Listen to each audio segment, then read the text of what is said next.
BJP की भी तैयारी के सिलसिले में जान लेते हैं। विमल चोपड़ा जी हमारे साथ जुड़ गए हैं। विमल जी, कांग्रेस की आशंकाएं अपनी जगह है और ये बार बार कटघरे में बीजेपी इसलिए खड़े हो जाती है, चुनाव आयोग का कार्यक्रम है, पर बीजेपी पर सवाल उठते हैं कि बीजेपी कहीं पीछे पर्दे से कोई खेल तो नहीं खेल रही।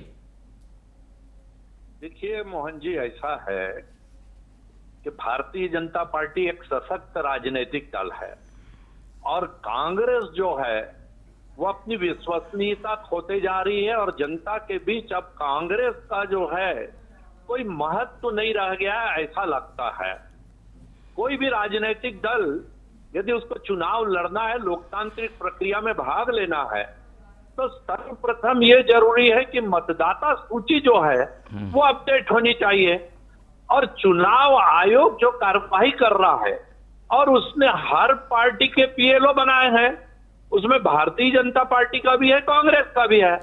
यदि भारतीय जनता पार्टी का पीएलओ सक्रिय है तो इससे कांग्रेस को किसी प्रकार की आपत्ति नहीं होनी चाहिए। उनको अपने पीएलओ को सक्रिय करना चाहिए। और जहां तक प्रमोद दुबे जी ने कहा कि राहुल गांधी ने याद दिलाई कि एफआईआर होना चाहिए, हम उसका धन्यवाद करते हैं उसके लिए। लेकिन जब आपने याद दिलाई और आपने कहा कि मतदाता सूची में बहुत सारे डबल नाम हैं, जो चले गए हैं वो हैं, अब उस पर सुधार हो रहा है तो भी आपत्ति करेंगे और सुधार नहीं होगा तो भी आपत्ति करेंगे।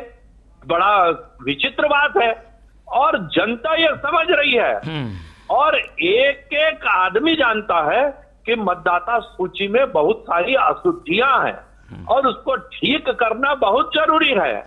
ये 2000 शायद मेरे ख्याल से 3 या 4 में और एफआईआर हुआ था, उसके बाद फिर एफआईआर हो रहा है, कांग्रेस शासन में भी हुआ।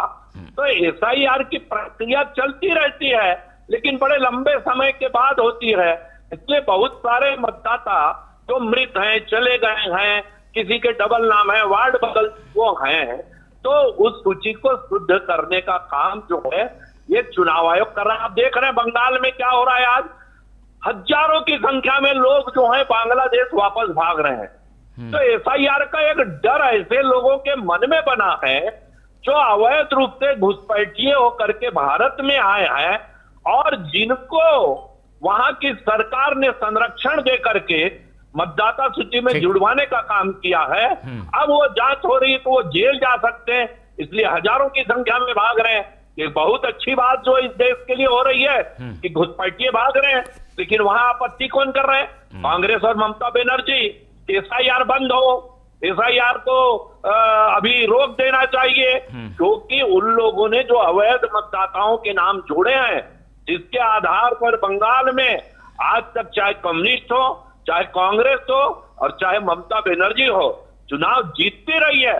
अब ये उनके जो है घुसपैठिए मतदाता यदि बाहर हो रहे हैं तो उनको एक प्रकार से पेट में दर्द हो रहा है। बिहार में यही हो रहा है, कर्नाटक में आपने आपत्ति की, पूरे देश में एफआईआर लागू हुआ। लागू करो तो ये गाली दे, नहीं करो तो ये गाली देंगे। अरे आप पहले अपना स्टैंड क्लियर कर लीजिए। ठीक है, चलिए स्टैंड क्लियर पूछ लेते हैं सीधा। चाहते क्या?